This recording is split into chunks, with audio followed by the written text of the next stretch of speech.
Hi everyone, welcome back to my channel. So today we are planting some dahlias. This one is Bumblebee Mix. And it's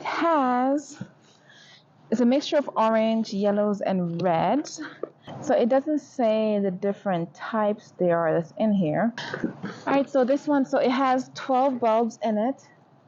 And those are different colors it comes with. I'm in zone 9. So I'm planning on leaving these in the ground so this way they can come back year after year. The next one is the lavender blush mix. This one also has 12 bulbs in it. And these are different types that's in there. And it has like a purple and a lighter purple, which is pretty cute to me. I like that. And we also have, I got these, so I got those two from Costco, and this one I got from Lowe's. These are the Rudbeckia and this is the Echinacea. I just want to see what the tubers look like to make sure that they're not damaged or rotted or anything like that. So I want to open those. I may put them in my front garden bed. So let's take a look. This one is, I see it's already starting to grow already. Let me take it out. So I'm actually planting it right there. So I actually have parts done right there. I had dahlias in the front of my garden last year, but the heat, last year and the heat was not too good. So this is actually a chunk of tuber in here. Let me see if I can get it out.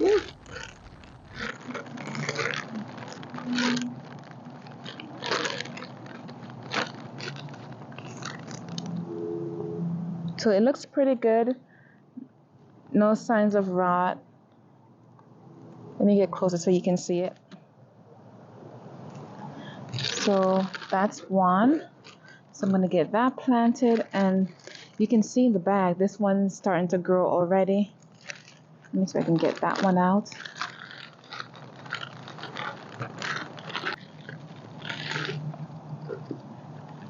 Look at that. Wow.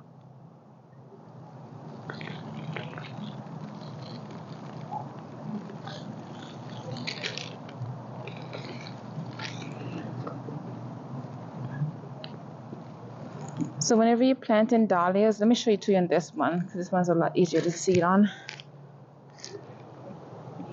So this is the bulbs where all the energy is stored. This right here is the neck. And you can plant them, you want to plant them with this part pointing up. The bulbs go in the ground, this part goes up. And that's what it looks like. See? You can see a new shoot coming in here. Right here. Look how dirty my hands got just from touching it. But yeah, see? Turn it around.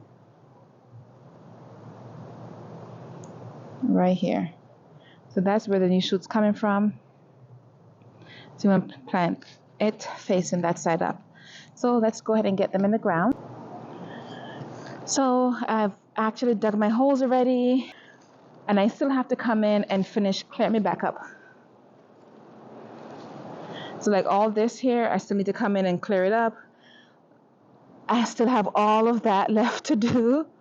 So far, I've got over here cleared out, and I've started, this is the shade garden, so I need to get some more hostas. I need to move my hydrangea, put it in another spot again, and I need to put that one in ground. I actually have holes already dug right there. I'm going to show you that one in another video, so stay tuned for that. If you haven't subscribed, now's a chance to go and do that so you don't miss any of these amazing planting videos, updates, and everything, because I promise you it looks bare now, and I'm trying to document everything, including the ugly side of the garden, the bad side of the garden. So you may see things like, oh my gosh, why didn't she clean that up before filming it? And this is just my garden journey. I'm a beginner garden, so I wanted to capture everything, mistakes that were made. So you're going to see all that here. So I'm not the kind of person who's, okay, I'm going to clean the garden up so I can put it on camera. No, you're going to see everything. So here are my holes that I dug. And there goes some trash that I found. I need to come in and dig that up as well. Let me see, which one should I plant first? I want my, I think I'm going to leave this corner one for my Cafe au lait Dahlia whenever she comes. I haven't ordered it yet, so I need to get that ordered. But this one is Myrtle's Folly. Let me zoom in. This one is already planted as Myrtle's Folly. I got that planted, I think, a month ago because I already had it since last year. It's the only Dahlia that survived. It didn't bloom last year, but it's the only one that survived out of my batch that I had last year. So that one's Myrtle's Folly. 1, 2, 3. It's almost time for me to come in and pinch that back. So I'm going to do that once I see another set of leaves coming. I'll pinch that back and I'll take you guys along for that as well. So let's start planting. So we're going to be planting in these holes here. You remember I mentioned to you before this branch right here. I'm going to keep it. So I'm trying to keep the woods as natural as possible. So like things like that, that's how the branch grows naturally. So I'm going to be attaching the dahlias to that. That's just the way it is. So it's going to stay just like that. It actually grows and then curve up. So I'm not sure why it's growing like that, but I like it. So we'll keep it. It will serve as an anchor for my dahlias. And we are going to have dahlias and palm trees. If you look in the background, there's wild palm trees in here. There's a lot of palm trees in Florida. I'm in Florida. I garden in Zone 9, so you're going to see that. So I'm putting the manure and the bulb tone in these holes.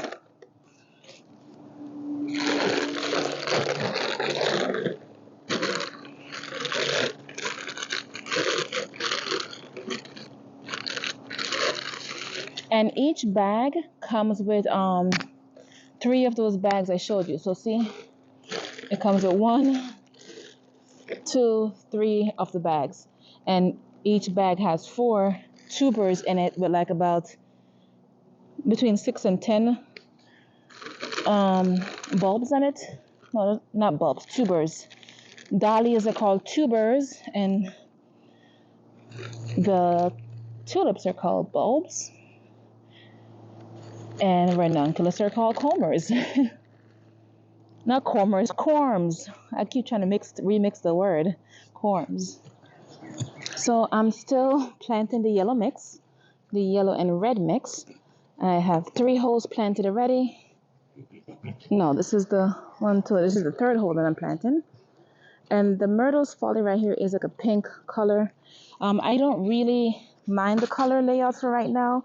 What I'm trying to do is get height. So I'm trying to put the taller ones in the back. And then I know eventually I have some shorter dahlias. So those can go towards the front, middle front. So stagger them. So these are supposed to be like about 4 feet or so tall.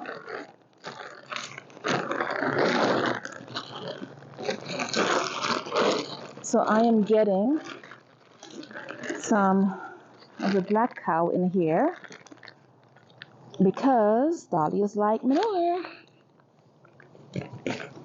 and compost. They like both. So I'm putting that in here. And they need to be planted 5 inches. And my troll is, it's 5 inches. So I'll just measure it like this to get them in.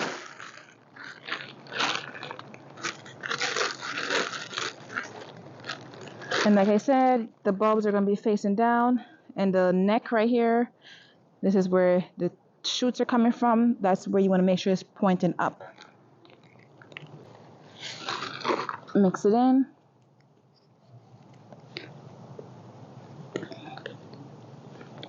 I'm going to put 2 in this hole.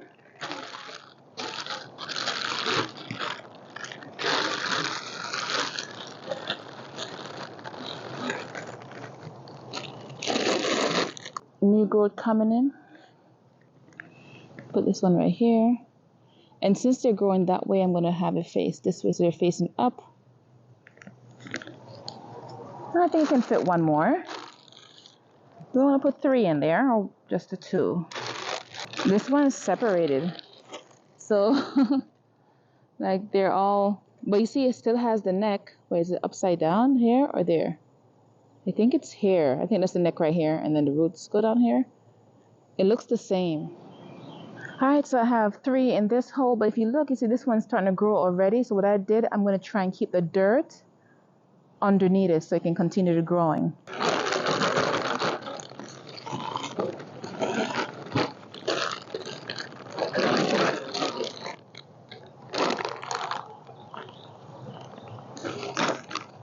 And I don't have much dirt in here because like all of this is just things from the forest floor, like leaves and stuff that broke down,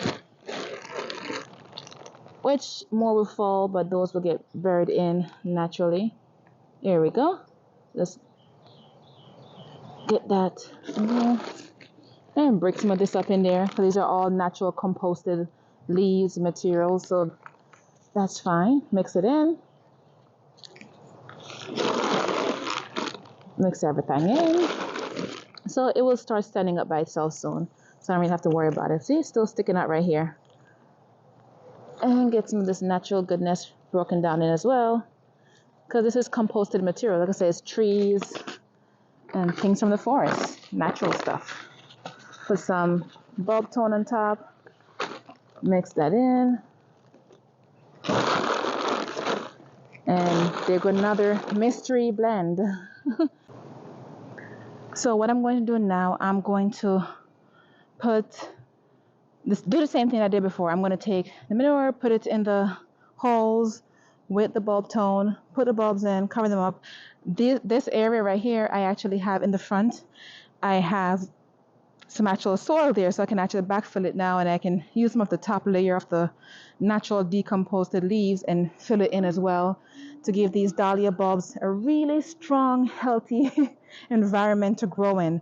So I'm gonna finish planting all the holes pretty much. So I was going to write the labels on the stick, but I decided I'm not going to do it. I'm just going to let them surprise me when they come up.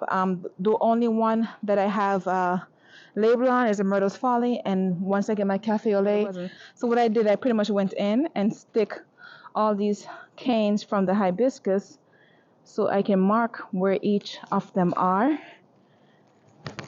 where each of the dahlias. So these are all canes that I had cut back from my hibiscus. If you didn't see my hibiscus pruning video, you can watch it. I'll link it in the description below. So if you've been following me for a while, you know that I had dahlias last year and they burned. They did not like it. So I'm putting them in the woodland garden. This side, from I would say this tree to this tree, gets part sun. So I'm keeping them there. From that tree onward, that's the shade part of my garden. So that's my shade garden. I still have some more work to do over there. So yeah, I'm super excited for the dahlias. So they're going to be there.